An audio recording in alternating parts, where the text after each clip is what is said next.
to be honest, don't really know what I'm doing. He was often a player that I would buy on Football Manager. It's already a terrible reason. From Jon Snow, Matt puts Dan's wardrobe to shame. You know nothing, Jon Snow. Look at him, the cat that got the cream. Ian Taylor said it was the worst thing he'd ever seen in his life. Monk, really, I know he's manager. What kind of say is Gary Monk. 5 out of 10. I haven't finished yet. I cannot believe Gabby Bonner-Horse. That's crazy, That's isn't terrible. Yeah, we may well have lost listeners early doors again with a long-winded intro. Go, shoot. Hello, welcome to the Villa View podcast, episode 22. Ironically, the squad number I got wrong last week in the squad numbers game, which is still grating me because I did like that perfect sad record that I did have. As always, I'm joined by Tommy Julian, as he's now known when he enters Sky, because I keep forging his document every week with his name. I've gone from Tom, which is my... Well, I mean, they're all my name, but... Chris and Thomas? Yes, Chris and Thomas, which you brought it back, didn't you? Yeah, and now I've gone Tommy, more casual. Where do we go next? Talking of casual, Tom is wearing very casual clothes today for the first time in the podcast. I do believe he actually came in a very jaunty NFL, I don't know what kind of hat, bobble hat, I think you'd call it. So, yeah, nice. Jaguars, was it? Jacksonville Jaguars, They're your NFL team? Yeah. Yeah. They're as good as Villa. I think that's the best way to put it. What, 7th in the Championship? Yeah. Is that about where they are? Yeah, well, they're kind of top of their division, but their division's fairly bad, so... Yeah. Do you want to plug your NFL podcast quickly while we're on the topic of NFL? Because I don't think it'll probably come up again. Yeah, that's the YouTube channel, NFL Talk UK. We're doing a little bit. We're trying to give fans a voice, fans in the UK particularly. That's all that needs to be said, really. NFL Talk UK on Twitter, YouTube, and now Facebook, actually. Yeah, all right, that's enough of that because... Again, no mention of Villa early doors, which is a problem. We are 2 minutes in. Yep. Oh, that's gone fast. That's gone very fast. Apologies if there was any bad language picked up last week as well after the squad numbers game, because I did throw a little word in there that I think went underneath the radar because I didn't see it mentioned. But if you did hear that and you were offended, I apologise. Was it? Yeah. I don't think it was on my version that I saw. Oh, really? Never mind. Oh, well. Anyway, Tom, trusty notes with him. Where do you want to start? Well, there's only one place to start, isn't there? The Saturday tea time kickoff. What do you say about it? Aston Villa 0, Wolves 2. Well, Wolves 2, Aston Villa 0, if we're going to do it in the correct way. Whichever way you spin it, Villa were lucky to get 0, I think, weren't they? They were a bit harsh. Oh no, it's probably fair actually. Is it harsh? No, I don't think. Well, you can't get worse than 0, can you? Really? Well, that's kind of the point, isn't it? Nice little phrase. I've never heard that kind of thing before. That's I should give credit to my dad, Kev Julian. That one's for him. Kev, about time one of our dads came up with something useful. Man, let's get on to the game. It was terrible, really, from a Villa point of view. To be fair, it wasn't actually terrible watching if you're a neutral, because Wolves played really, really nice football. They're a good footballing side. They attack with pace and with flair, and they're very, very quick on the counter-attack.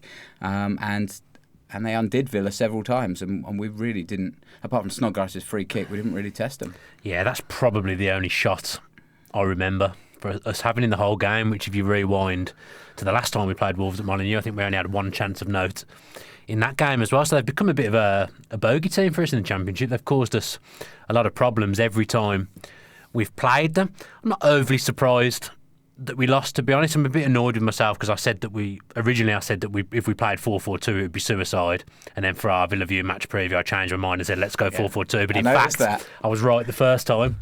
4-4-2 against a free-flowing side like that was suicide. So I think part of it can be put down to the system not being the right system for that game.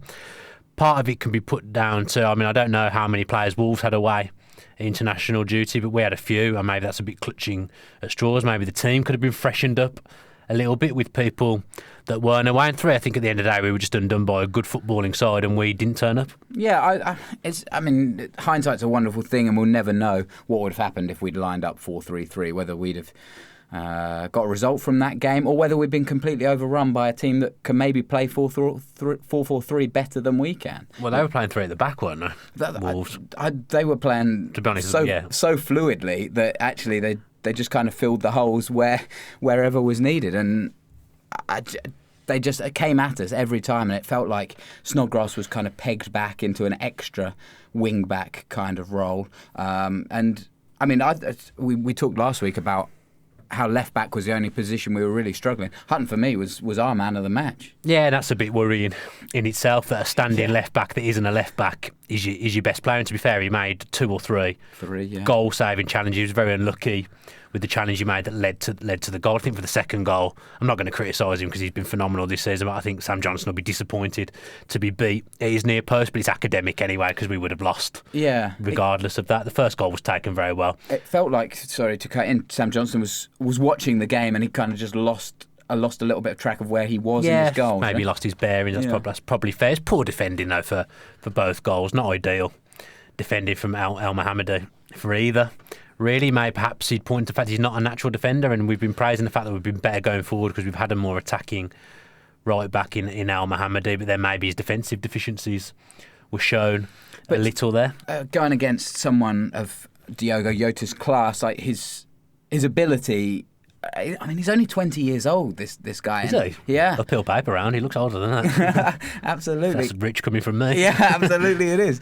He was sensational, and I don't know if you could have put anyone in there that would have plugged that gap. On when a player like that is in the form that he was in on Saturday, El Mohammadi, Hutton, Delat, like anyone that comes up against a player like that, you're going to struggle. We looked slow and rigid against a free-flowing team like Wolves. I thought all the things perhaps we hadn't been in the last 3 or 4 games. We didn't really have any purpose. I don't think we were adaptable enough, if that makes sense. I don't think we adapted to anything that was going on in the game at any point. I think we just stayed the same. Let's be compact. Let's try and be solid. In the end, we weren't because we shipped 2 goals and see if we can get them on the break. But the break never really happened for us, in all honesty. No, I totally agree. And I mean, we kind of made them look like they're top of the league and they deserve full credit for that. You know, Nuno's doing a fantastic job with Wolves and they look a great side and look like they could be one of these sides that go into the Premier League and compete. You know, be a kind of mid-table side from the off. But we didn't make them work for it. I didn't think we gave the ball away. We looked nervous on the ball, and that's because we had no time on the ball. Yeah, potentially. But I mean, that's part of it. I see Paul McGrath tweeted during the game, you know, the only way to get the ball back against a team like this is to press in numbers, you know, press as a pack, as a team, and win the ball back. And that's what they did to us. Yeah. And that's what we've done to worse sides. You know, that's been one of the beauties of having Keenan Davis come in there, is that he's been so influential in starting the pressing higher up the pitch, and then we've been able to cut the passes up in the middle of midfield. And we just didn't do that today. Codger and Davis just looked cut off from the rest of the team. No, I mean, I don't remember Codger doing anything. I mean, to be fair, on a day like that, it's very difficult for your strikers to get involved unless they do something themselves, because we simply didn't see enough of the ball. I think Horan and Whelan were passengers, really, in the middle of the park. They'd have probably liked it if there'd have been another man in there with them. It probably would have helped with the burden. Like you say, the wide players were playing as extra fullbacks. We were so deep. So in a game like that, your attackers are going to be isolated, and the game plan seemed to be to sit back, and I think we didn't really do any pressing at all. I'd say we only pressed in safe areas. Yeah. Whereas, but if the strikers are pressing and the rest of your 2 backs are 4, which is what I predicted we'd do, it's very, very difficult. You're not going to make much happen. Yeah, I guess one of the positives coming out of this weekend's game was the teams around us, for the majority, also dropped points. You know, Cardiff obviously lost to the Blues, which isn't great news, but they were top of the league, so Wolves moved to the top. I think Bristol City dropped points, Norwich, Middlesbrough dropped points as well, Leeds. So there's a lot of teams around us who suffered as well, and it means that we're still only 1 point out of the championship playoff races. As things stand, obviously still 30 or so games to go, so we've got a little while to either work that out or not, as we'll find out. But not the worst day to lose. No, and losing to Wolves will not define the season, and we've got another game coming up this weekend against, again, a good footballing side, although they've not got off to the best of starts. Fulham are one of the better footballing sides in the league, with Tom Kearney pulling the strings in the middle of midfield. So it'll be interesting to see how we set up against them. I'd be surprised if it was 4-4-2 now. I think he'll go back to 4-3-3. If Jedinak's fit again, it wouldn't surprise me to see him chucked in from the start, which I think would be a mistake because he's clearly not going to be match fit, having not really played for 6 months. I think he's done 45 minutes in 6 months. So as I say, it'll be interesting to see what kind of system and how we play against a good attacking team like Fulham. But something I pulled up I can't remember if I pulled it up in the podcast last week or in the match preview on Friday. Since we've been in the Championship, I don't remember us beating anyone who I'd class as a top side in the Championship. And after 14, 15 months in this league, that is a little bit of a worry. Yeah, and you throw that at me. It was definitely in the preview, I remember, but yeah, I can't. My memory is not as good. I mean, yours. we played Brighton off the park away from home and drew 1-1. I think we beat Sheffield Wednesday 2-0 at home last season towards the end of the season, and they were obviously in the playoffs. But other than that, I'm clutching at straws to think of a really, really good team that we've beaten. So that's a worry. But this is part of the Steve Bruce package, isn't it? It's not dazzling displays so much like a Nuno might pull out, or like the Huddersfield of last year, something like that. This is a grind them out kind of team, and it's got to be tough, and it's built from the back. And we are playing some nice football, and we have been doing the business obviously against Burton and teams like that. But it's more the wins against Bolton, the kind of make sure you turn those draws that could be wins into the wins, and then you'll be there or thereabouts. Yeah, and that's fine, and you need to have that in your locker. I mean, when we were growing up, Man U were always the best team, but they'd always around Christmas go on a run of winning ugly. They'd go to Stoke and they'd win 1-0. And to be a good team in any league, you have to have that in your locker. I'm just not 100% convinced we've got the same the other way, where when you need to play well, when you're playing against a good footballing side, whether you can match them and whether you can play the nice football. We played well against Norwich at home, really, really nice football. Burton away, as you've mentioned, but I've not seen enough of that in the 12 months Steve Bruce has been here, and that's something that he's working on for me. Yeah, well, Fulham come to Villa Park on Saturday, and that's going to be a huge game. You know, Fulham are a good side. As we talked about, they were a good side last year as well, and they've got Tom Kearney who's leading that team. And I worry for that game because we have to win. We have to win our home games first and foremost. Well, we do in general. We don't lose them anyway. We don't, but this is going to be another big test, and you know the confidence is probably knocked a little bit after that game. I saw Steve Bruce after the game said, you know, this is a Championship season. You can't go down. You can't get too high with the wins and too low with the lows. And that's fair. But it's a big week for him. He needs to make sure that his players know that, and that they're right for this next game, because the next two games against Birmingham City as well, the week after, massive. Yeah, and of course they're now, as we've kind of touched on, look like they might come into form at the right time. But then, as other people have said to me, form kind of goes out the window in a derby game anyway. They'll always be a tough games unless it's that 5-1 at Villa Park in 2007. Mm-hmm. I think it was.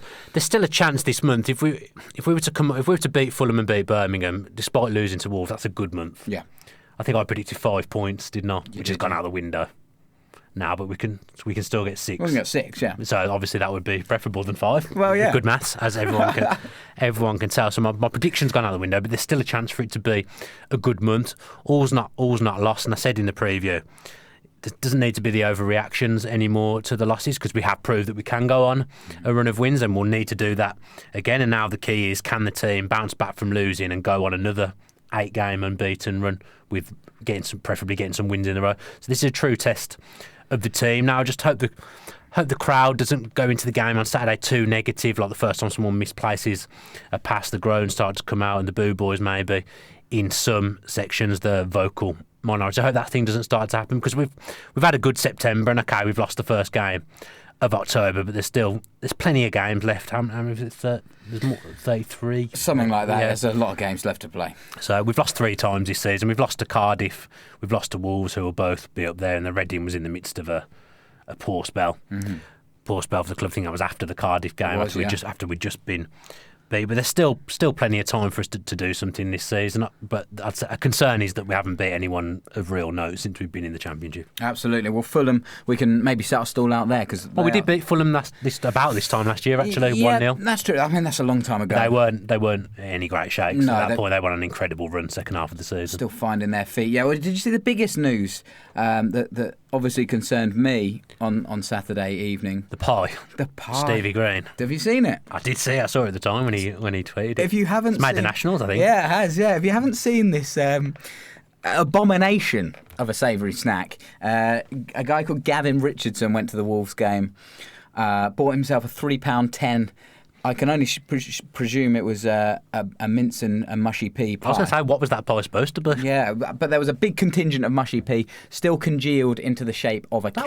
That was a mushy peas? That's what it's alleged to be. Jeez. Yeah. I mean, I can't confirm. Haven't spoken with Gavin himself about the situation. We are trying to get him on. But it's just a big old square lump of mushy pea.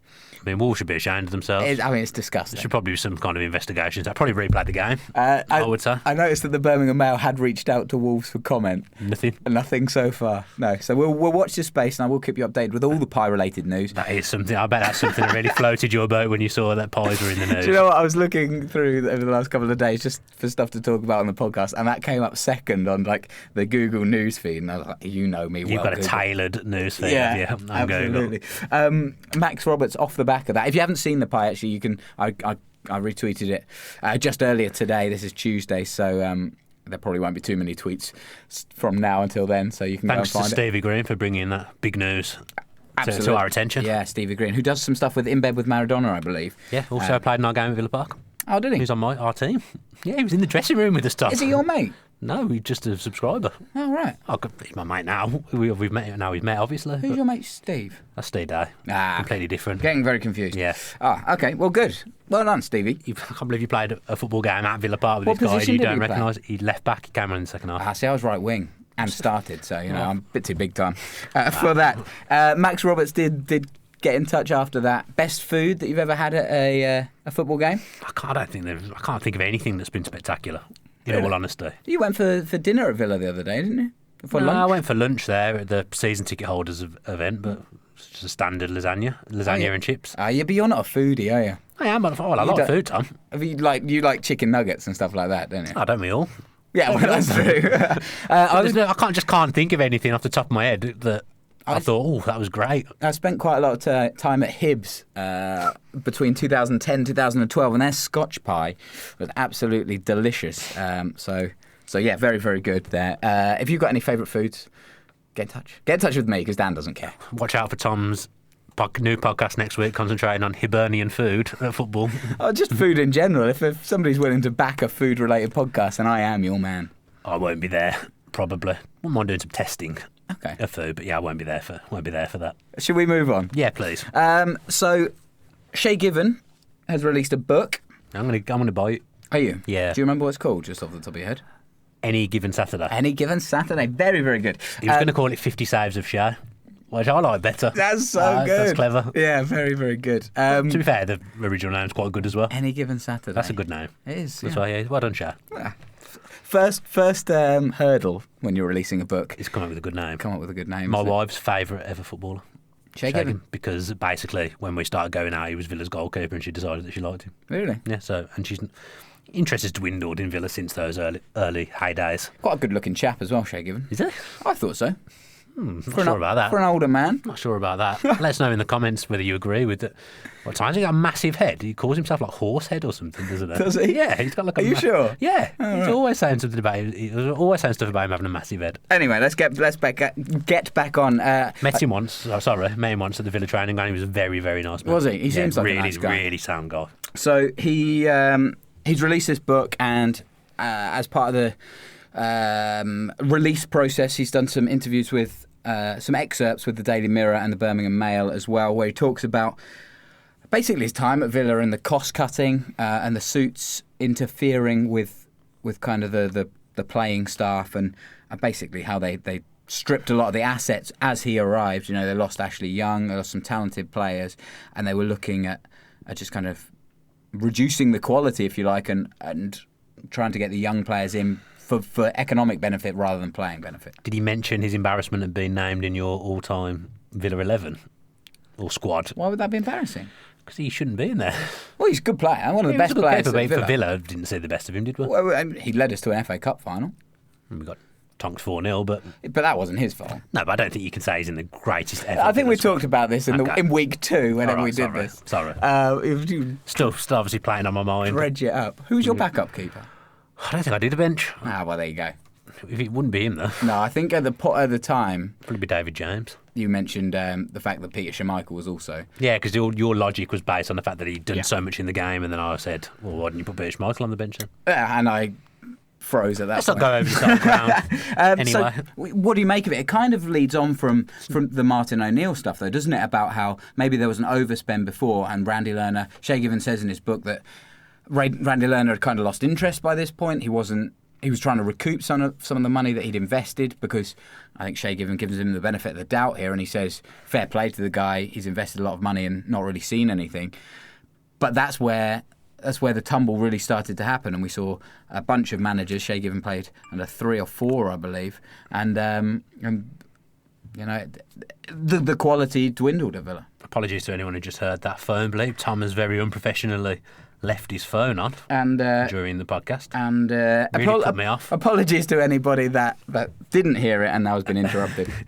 So Shay Given came into Villa on a 5-year contract at 35 years of age, which in itself is not a very clever decision. As much, to be fair, in his first season under McLeish, he played a big part in us staying up here, particularly in one of our last away games, made a lot of good saves at the Hawthorns and a 0-0 draw with West Brom that many Villa fans have probably erased from their memory, because it was a pretty terrible game, to go with the long list of terrible games that there's been over the last 5 or 6 years. I think Lambert had a remit to get rid of people, and he obviously brought Guzan back, because Guzan had actually left, Brad Guzan. And Gate, I don't know whether you've read the other stuff that Givens said, but basically he was saying he felt like Paul Lambert wanted an excuse to get rid of him, an excuse to get him out of the team. So he started the season with Given. I think he made a couple of mistakes early doors and was quickly replaced with Brad Guzan, which in itself wasn't a problem, because Guzan actually had a very good season and was our player of the year. Yeah.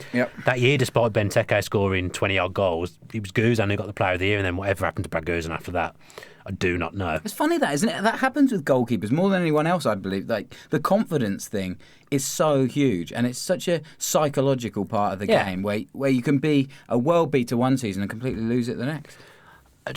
He's saying that a lot of the players, the Darren Bents, the Stephen Islands and whoever, Alan Hutton, were all sent down the corridor, weren't even allowed to change with the first team, whereas at least Shay Given was allowed to change with the first team and be involved in training despite not being part of the manager's plans. I just don't think he was treated very well by Paul Lambert, because I remember when our coach and assistant manager got sacked for bullying, and Given had been bombed for the whole season, and then Paul Lambert was like, desperately, I need a coach, can you come in and be first team coach till the end of the season? And Given did that, and fair play to him, because he was a really good professional at Villa, and like you say, he helped us to the FA Cup final. I don't think we ever saw the best of him, but interesting to see what else he says about his time at Villa in the book. I think we saw some incredible displays. He made one of the best saves I've ever seen at Villa Park. It was Leicester in the Cup. Okay. It was an unbelievable save with his left hand. I feel like against Liverpool as well, he made a ridiculous save in the Cup. And he must have, I'm imagining he made a save in that game. To be honest, in the FA Cup final, he made a couple of good saves before Arsenal eventually scored. I mean, let's face it, they were all over us for 90 minutes. Even though he shipped 4, he did have to make a couple of saves. Mm-hmm. But that was his swan song, wasn't it? He left after that FA Cup final. Yeah, well, he says again in the excerpt that he felt so frustrated that he got to the FA Cup final. He's already picked up a couple of losers' medals, at least one with Newcastle, and to lose another, and in such a disappointing fashion. I mean, he says what I thought, actually. Like, excuse me. We almost got to half time at 0-0, didn't we? We conceded about 40 minutes. We weren't far off. And you know, if we'd managed to hold on then, maybe things would have been different. But the floodgates really did open. We couldn't live with them. No, we couldn't. They were a better side. Santi Cazorla absolutely ran that game. Sanchez as well was unstoppable. So, yeah, frustrating, but any given Saturday, going to be a very interesting read. It looks like there will be a lot of stories to tell. I mean, Shay Given has obviously been around. Been in a few good clubs as well. And in Ireland as well, where they've seen some real ups and downs with managerial changes and the whole Irish setup. I don't know if you've ever read Roy Keane's book. He's quite damning of the whole Irish setup. I think I've read bits of it. Yeah. Bits of it. I wonder what he thinks of the setup now under Martin O'Neill. Well, it'd be very interesting to know. There was a Roy Keane bit in the book as well, wasn't there? Yeah. Did you say that? It'd be interesting to know what Shay Given thinks of the Irish setup at the same time as Roy Keane did, because obviously Roy's a very volatile personality and he holds a lot of grudges. Shay Given comes across as a much more level-headed kind of guy. Yeah. He's a good footballing character. Given, he's one of them players that all football fans like. Yeah. I don't know why that is. Yeah. Probably because he just comes across as a nice guy, but every team he's been at will like him, and opposition fans will probably not have a bad word to say about him. Even like I think he was on loan at Sunderland for a bit. I don't remember that. I thought he got an ovation on his last game playing against Sunderland. If I recall, his last game for Newcastle, which I've not got that. Makes I don't know whether that happened. I think that may be fabrication. No. Yeah, it must be. Just because you don't know it happens doesn't He played mean for I made it up. Middlesbrough, Sunderland and Newcastle. Yeah. In fact, 2 of them loan spells. He was on loan. He was on loan at Middlesbrough when he was at Villa. Any spell any time at Hull? Complete the North East set? Nah, I don't know. I don't think so. No? Don't think so. No, he's still looking for a club, isn't he? Yeah. As well, he still wants to play, but if you haven't got a club by the 17th of October, it's probably not going to happen. I'm still looking for a club as well, so just let me know. I actually played on Saturday and it was terrible. Really? So, yeah, 11 aside? Yeah, dear. my confidence has gone, actually. Where did you play? What position? Left back. Left back? You're never a left back. I'm a full-back by trade. Are you? Yeah. You're more of a midfielder, I'd say. Yeah, not in a more competitive game. No, you've not. The engine. You haven't got a left foot, have you? Oh, yeah. Oh, yeah. Oh, yeah. I remember ever seeing it. Don't discount that. I don't remember ever seeing it. Speaking about guys with a left foot, Jordan Amavi, you seen this?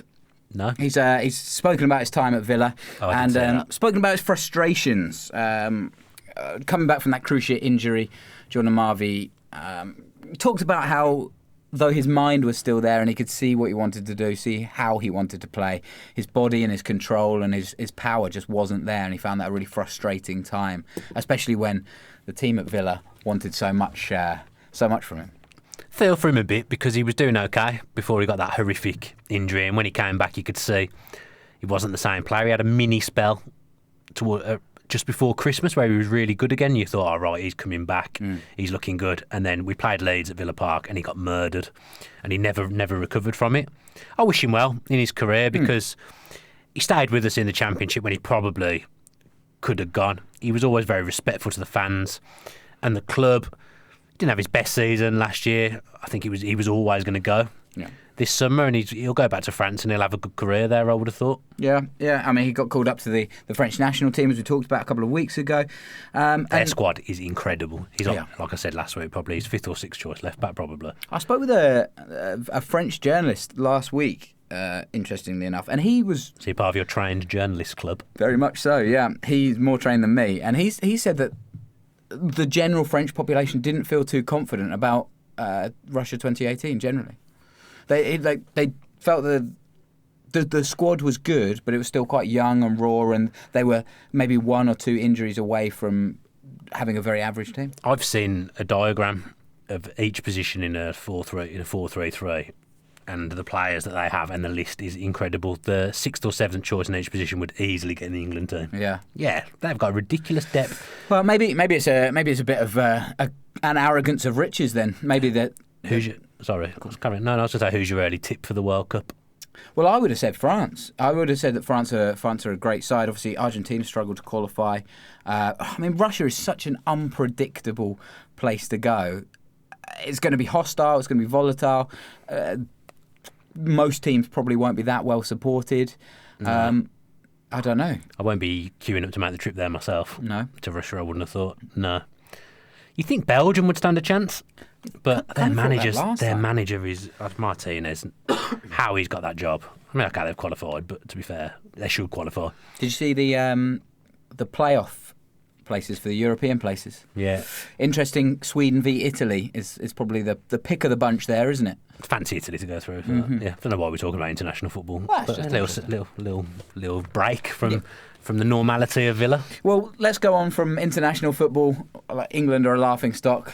We'll go on to Dan Bardell as a laughing stock. What have I done? We talked last week. Ben Hopkins put in a load of admirable chants, I would have said. I read them out. I sang 2 of the 3. Abnormal. He's been very quiet, actually, on Twitter. Usually, I spoke to him. Did you? Yeah, what did he say? He's fine.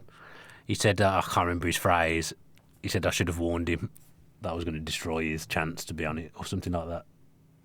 That you were going to destroy mine? Yeah, no, destroy his chance. Oh, He right. should have. I can't remember his phrase he used. Listen, if you're putting in chants, they're there to be ridiculed, aren't they? It's harder than I thought it would be, actually. Yeah. I had a go. So Dan last week, he promised. I'm not going to sing it. He promised. You're going to have to do it. Absolutely not. Well, you're going to have to, because I'm not going to do it. He promised that he was going to come up with a chant because it was that easy, and you did a disservice to Ben Hopkins. Not really, because I'd say my chant is as bad as his. All right, okay. Did do Well, a then disservice. You have the floor down by now. I can't remember. I sent you the chant. I can't remember it. Do you want me to get it for you? Yeah, please. Oh my goodness me. I'm not going to sing it. The height of unprofessional. You're going to sing it. I'm not. You sang all his chants, so you can sing mine. You know the tune, don't you? You know the tune I'm gone for. I had to look it up. Really? Yeah. Go on then. Go on, Em. No, you're doing it. Tom. It's your podcast. It's your It's song. not my podcast. You've always said Okay, it. well, I'll just say it. So, I think we used to sing this song about Carboni. So, James Chester, whoa, James Chester, whoa, he left the Tesco bags because police is a... I'll let you guess the word that I put in there. I mean, the The word best I doesn't. could come up with. The word doesn't It rhyme. doesn't rhyme. So good luck guessing It it. fits nearly. Nearly fits. We're not sure about that. Very nice. You're going to come up with a chant. No, I didn't have to. I didn't. No, but slide I off. want you to come up for one for next week. Oh, is that how it Yeah, works? you come up with one You now. had to go through that, so now I have to. Now you've got to think of one for next week. Okay, I'll have a go next week. I gave myself a 15-minute window to think of that today at work. That's the best I could come up with. Good job, buddy. Right. Thanks. Any more for any more? I didn't make any notes, mate, so it's all on you, All right. as always. Shall we go into some comments then? Yeah, why not? What's this? Let's have a look. So that's from the match preview. Oh, right. Okay. So good to have you guys. So this is so the Villa View have not been that busy, but we have done. We did do a match preview for Wolves. I actually got the first goal scorer right for Wolves. So anyone wants any betting tips? Oh, we had a £10 free bet, didn't we? Yeah, I messed it up, didn't Yeah, I? 'Cause yeah. I changed my prediction for the preview show. I said that Wolves would be winning at half time, Villa to win at full time. Yeah, which is terrible, bold. Terrible. Very bold. I was And well off as well. I had Cod your first goal scorer. So 0 for 2 there. So Charlie Kingston, so good to have you guys doing this together again. That's to the preview. I feel like that's a little dig at you.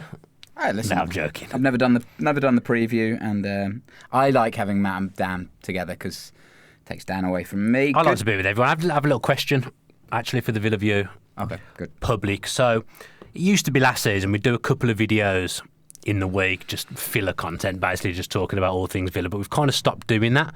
One, because of time constraints, and two, because we've now got the podcast. So just interested to know if anyone misses those videos, because if they do, we'll get rid of the podcast. No, we won't. Because if they do, we'll try and do some more of that stuff as well as the podcast, because I do feel the podcast is a good way to discuss the last 7 days as a Villa fan. Yeah. To be honest, more so than just doing a 5-10 minute filler video. But if people want those videos back, want to see more of the busy boy that is Matt Lynch, then do let us know. And less of the Tom Julian. No one wants to see less of Tom Julian. Ah, very A kind. sturdy addition to the team. Tor Lovestat says, good to see the superb duo of Matt and Dan He's been back very, again. very kind. With a spot-on match preview. Obviously wasn't quite spot on, was We it? both said it would be a draw. Cyberdon Blue, great podcast again, fellas. Shame the camera's down Dan's left ear hole. At least I cleaned my ear before. Peek before behind the podcast. peek behind the curtain, Dan does argue the toss. He does want the camera as close to him as possible. And That's what the ladies want, Tom. yeah, except your mum. Except for my mum. I agree that the way Martin O'Neill walked out was pretty naughty, but he had a track record of doing that sort of thing back in those days, so it wasn't a complete shock to many of us. I like the use of the word naughty there for some reason. It just tickled me. You can't, however, blame Villa's demise on him. Because, as Tom said, there was about 5 or 6 year gap between him leaving and us dropping through the trap door. The buck has to stop very solidly at Randy Lerner's door. I think I said he was the catalyst, didn't I? O'Neill. Yeah, he was you the did. catalyst for it all. I stand by. I agree with what you're saying. I don't think you put all the blame at O'Neill's door, but I certainly put a high percentage of the blame with him. I'd say between 30 and 40% of the blame lies with him for me. I would say. Well, we won't get into it, but I think he did a great job to get us so high for so long, and a series of terrible decisions. And I were think the he reason. underachieved, but there we go. We won't get into that again. That's Let us so know, funny. Another thing, let us know in the comments whether you liked that like one-off topic, like going over a historic Villa topic, and we'll try and do something like that again, probably in the next international break when there's nothing to talk about. Yeah, makes sense, doesn't it? Yeah. So let us know if you enjoyed that. A couple more here on Martin O'Neill. Jay Morgan says he was the man to take the club to the next level. He did nearly achieve that. However, he did make some strange decisions player-wise. Well, he did take us to a next level, I think. That's true. We were not very good when he took over. Paul Rippington says, never forgiven O'Neill after childishly waiting until 5 days before season started to resign, deliberately leaving Villa in the lurch. He goes on to say, for every goodbye, like Young and Petrov, there was terrible ones as well, which is more credit to I agree your with the point. deliberate. I feel like it was deliberately timed as well. It was a vindictive time to leave, and I feel like he probably knew a long time before that he was going to leave, and he left it to the worst possible time to prove a point because he is an egotistical, selfish baby. I remember that there were troubles even at the end of the season before, and so if he has done that to spite the club, then that is selfish, and that is just really petulant. Maybe one day he'll bring out a book and we'll get to find out the reason. Is that what you're going to say? We'll never know, because that will be then from his side, and I'm sure he won't paint it saying I left with 5 days to go, because he'd never get a job again. But true. We'll never know the answer. He did win his constructive dismissal claim as well, didn't he? I didn't really factor that in last week. He won that, so... But so... Bad decision to go to jury all the time. Sharky090000. Good username. I think that's a number of zeros. I totally agree with Dan about O'Neill. Okay, when the money was rolling out for players, but when the going got tough, he bailed out. Tom Sharp says... Oh, where is this? So last week I mentioned that I had a Super John Carew T-shirt, which nobody else seems to have known what they were. I do know which one you're talking about. I don't know where it is anymore. I think it might have been thrown out when I got married. By you or by the wife? Oh, not by me, of course. No. I don't make those kind of decisions. Would it fit now? Maybe she threw it out because it doesn't fit you anymore. # love handles. Yeah, maybe. Maybe. She saved me from myself. Yeah. So I wish I could wear it, but unfortunately I can't. So we talked a little bit. This is so stupid. On last week's pod, we talked a little bit about Dan's rabbits and rabbits of Instagram and stupid stuff like that. Been told off today about my rabbit post on Instagram by my cousin. Oh, I told you off last week. Yeah, my cousin said she's not going to follow me anymore on Instagram. I've muted you on Facebook. Really? Yeah. Have you read genuinely? Yeah. No, you haven't. I can tell by your face that you haven't. I have. It's boring. What about when I post about the podcast? You won't see it. I don't I still get a notification for that? I don't know, because you muted me, mate. You haven't posted since. Because I did do it at the weekend because there was just a load of rabbits running around. I don't think I even posted anything over the weekend. But anyway, that's a story for another day. Sorry for loving my pets. Yes, absolutely. Apologies all round. So Michael Isaacs came in with a shout for a potential... You asked for Villa-inspired names of pets or children, or... I just wondered if anyone had ever done that. Michael Isaacs says Charles and Dogbeer would be a class name. Doesn't sound like he's done it himself. No, but clever. Max Roberts named his cat Brad after Brad Gouzer. Sure it was Max Roberts? I don't think it was Max. I think it was someone else. Max Stokes. Oh, Max Stokes. Max Roberts on the brain. Anytime you can get him in, you mention him, don't you? Have I mentioned him today already? Yeah. Only because he left a comment. Oh. But you've obviously got him on the brain. Sorry. Max Stokes. Sorry, Max. I got a cat in 2012 and called him Bradley after Brad Guzan. Bad decision. As I said, the cat probably would have been better off in goal for us than Brad Guzan towards the end of his Villa I'm sure some people would have called him the cat. Well, Brad. Yeah, that very good one season. Very, very good. I can understand why Max named his cat after him at that point. Although it's obviously gone on to be a poor decision. What did you name your rabbit? Why? Chester. Ah, that's it. Yeah. Chester Gregory Bardell. It's got a middle name named after John Gregory as well, because I wasn't allowed to have that as a full name because Ange didn't like it. Help me, please. Sean Moran, absolutely love listening to you guys. Great banter. With my 9-week-old keeping me up all night, your podcasts are keeping me going. Are leaving me stranded. Any chance of a shout out for my young lion, Aidan? Martin O'Neill was a hero overall. It was a great era. He did leave us in a bit of poo-poo, but fundamentally the lack of investment killed us off. Did you see that quick change there? I was going to say he obviously had poo-poo on his brain at the time, juggling his young child. Can you leave the shout out? Yes. I've forgotten the name already. You're going to have to do it. Aidan, thank you for listening as well to the Villa View podcast, albeit involuntarily at Probably this point. our youngest listener, I would say. Yeah, if you've got a younger listener than 9 weeks, Sean Moran has put up the what's it? Probably already knows more about football than you as well. 100%, and can speak better today. You're not very well though, are you? We should probably mention that. Last week he was tired, this week he's not very well. That was a week before I was chugging a cough. You can't just chug a cough. It's the first time you've coughed in the whole... That's not true, really? I've been coughing all day. It's the first time I've noticed it. You're like one of those people that calls in sick to work and says, I can't come in today, and then what's wrong? I've got earache. When they're talking with a voice. Help me. Listen, I'm here though, aren't I? Well done. Yeah, fair play. I'm here doing it. Ashley Hall would say Codger over Carew. With last season's form and mentality, without Codger, we would have seriously flirted with League One. Seriously flirted. Something you know a lot about. Yeah, that's fair, but I'm not going to choose Codger over someone who gave us 3 or 4 really good years at this current time. I think I went for Codger at the time. That phone's on loud as well. Yeah. Dear me. Disgrace when you get Twitter questions out, don't we, as well? Going to be in trouble. Twitter questions? I know, my mum's tried to ring me. Or maybe you should bring her back. No. Should we do Twitter questions next week? No, because then they won't be relevant. Oh, okay. Go on then. I think we can give 10 minutes to Twitter questions, Tom. I've asked for 3 or 4 Times of people. Oh, are you struggling for time? Yes. Which we talked about before the podcast. Your person can wait 10 minutes.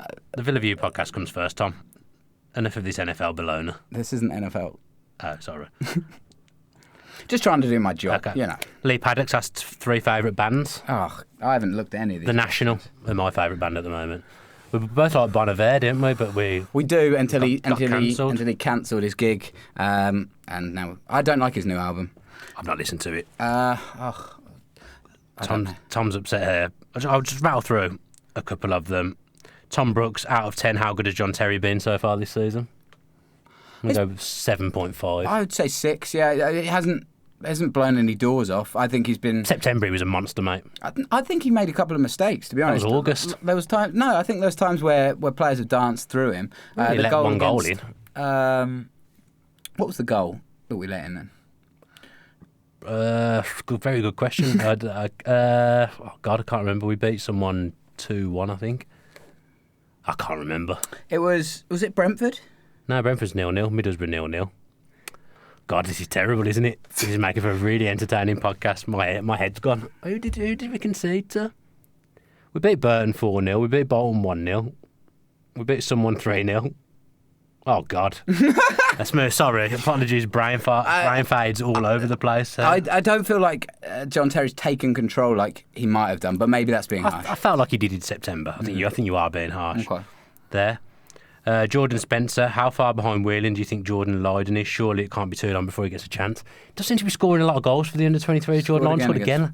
That 4 in 6 or 4 in 5 in 7 or something he's got at the moment, Jordan producing, Lydon. Yeah. The trouble is, though, I think he's behind, like, Callum O'Hare, who's not an orthodox central midfielder, who's behind Doyle Hayes as well, he seems to be, because he didn't even play in the cup game when we played a full-on reserve team. So it's probably best that he gets a loan to go and play somewhere, to be honest, because he's 22 next birthday and he's not really made an impact on the first team. So you'd say time's running out. Yeah, it's not particularly young, is it? We should say the Villa reserve, Villa under 23, sorry, beat Wolves 2-0 in their game at the weekend. So that's some positive to come from a Wolves Villa game. David Hunt 80 talks about the 4-3-3. We've kind of covered that already. I'd like to see Onuma in the team. I think he's something a bit different and he can play in the 4-3-3 as a central midfielder. So I'd like to see more of him, and I think we will see him involved in the Fulham game. This is a good question. I think we'll cover this next week in a bit more detail. So drop this one down in your notes, Tom. George Fowler, is our squad too British without any foreign magic in midfield like the England team? I think the England team might struggle to get some foreigners into their side, but we can discuss that next week. Yeah, that's what you mean. Like we play like the England team without flair. Yeah. Jordan Spencer again. Codger needs dropping like Benteke did under Lambert to give him a kick up the arse. Agree? No. No? No, I don't think he's done anything particularly wrong. He had that chance where he should have squared it and didn't. Scored later in that game. Didn't really get a sniff in the Wolves game. He looks a bit frustrated to me, Codger. I don't know why. I don't think he deserves to be dropped at all. No, I'm not saying he does, but I'm saying he looks frustrated. He hasn't scored from open play yet since he's come back into the team. He's only scored that penalty. I think he needs a goal from open play, and once he gets that, he'll take off again. He's creating chances, though, and I think he's looked lively. Yeah, I think fitness is going to be a problem because he didn't obviously have a pre-season. I think once he's fully fit, you'll see the Codger of last season, but at the moment we haven't seen that, to be fair. But the only way he's going to get better is by playing games, so taking him out probably isn't the best thing to do, would be my take. I'm struggling with the 3 bands questions. I'm going to have to think about that because that's a hard question. You can't just put that on me. A couple more maybe. A lot of people have asked, to be honest, about the 3 in midfield. Left back cover, who would you bring in? Left back cover in January, loan or permanent? Obviously only having one left back is hurting us now that Taylor is suspended. I don't think that was the reason we lost. Yeah, I was going to say exactly that. I don't necessarily think we need cover. If Hutton can play like that, then I don't really think we need to bring anyone else in, especially if we're trying to cut down the size of our squad, and we have done a little bit. I don't think we need to bring in another left back if Hutton can do that job. I think we'd need to ship a couple of right backs before we get a left back in to balance the books a little bit, to be honest. I think it's bad that we haven't got another left back, in all honesty. That's a very lopsided squad, and I think Bruce has spoke about getting the balance of the squad right when he first came. So not having a second choice left back's pretty poor for me, and it's something that I raised questions at over the summer. I can't think of a name to bring in. I think I suggested McQueen from Southampton on loan, because he can play wide in midfield or left back. It'd be him still. I think he's a good player and he's not going to get utilised at Southampton, so he'd be my shout. for that. Interesting. Yeah, we done. You're desperate for this phone call, aren't you? Well, we should say you're going to give a little shout out to our editor, Oh yeah, Dan Rolinson. Dan Rolinson. Stop saying his name correctly. He'll never catch on. He has produced, filmed, basically done a documentary with Adam Wright, who's come on fan cams a couple of times. So Adam suffers with stammering. So they've produced a documentary to raise awareness of this, and I've actually watched it already. It's really, really good. And obviously, if you can watch that when that comes out, I believe on Friday, that will be supporting 2 big Aston Villa fans. So I'll be making sure I tweet out. I'm sure there'll be some tweets from the Villa View and Tom as well. It's well worth checking out because it's something I wasn't particularly aware of. Actually, I don't know whether proud's the right word of Adam, but just hearing the hurdles he's come over and seeing where he is now with it all. He's an unbelievable character and a really, really good guy. Obviously met him a few times, spoke to him a few times. He's a really, really nice chap. So if all Villa fans could throw their support behind that documentary, and obviously Dan Rolinson does all our stuff, and throw support behind him as well because he's a very talented man. Absolutely, yeah. So it's out now. We can go and watch No, it. it's not out Friday. It's out Friday. I believe Friday. Great. They've been filming with Made in Birmingham TV today, raising awareness of it. Yeah, so Villa fans, check that out when that comes out. If you can, apologies if you did send in a question and we haven't gone through them all. We'll try and cover some of the ones we missed next week, and we'll go over that British core question because I think that is a reasonable question. Maybe I'll even do some notes. Oh, that'd be nice. For that one, you got anything else you want to add? No, I look forward to hearing my chant next week. That's going to be great. Thank you for sticking with us. Sorry, I feel a bit ill today and short on time. It's been a busy week already, but we do appreciate you watching, listening, however you consume this, and we'd love your comments, your reviews. Reviews got up to 73. Oh, wow. I checked, so there's been a few more good reviews. So if you do enjoy the podcast, you do like listening to it or watching us, particularly on iTunes, if you like listening to us, if you could leave a review, that would be absolutely splendid. Yep. I think we'll be back with a match preview on Friday for the Fulham game. Should be Matt and I together, hopefully. Again, and I believe Matt's at the game Saturday. A rare trek down Villa Park for the busy boy. Yep. So he'll be doing fan cams. I should be on AVFC official Facebook with Ian Taylor around 1 o'clock if you fancy tuning in for that. And yeah, believe that's it. Might have a special video coming up this weekend as well. Nothing too exciting. Just me playing in a FIFA tournament. Great. So if there's any interest in that, there might be a video on the channel. Well, goodbye then. We'll see you next time. Thank you very much for all your support. Up the Villa. Up the Villa. If you enjoyed that video, why not watch another? Click the video choices on screen now to go and watch them in full. Be sure to subscribe to the channel by clicking our logo there on the left. Easy peasy.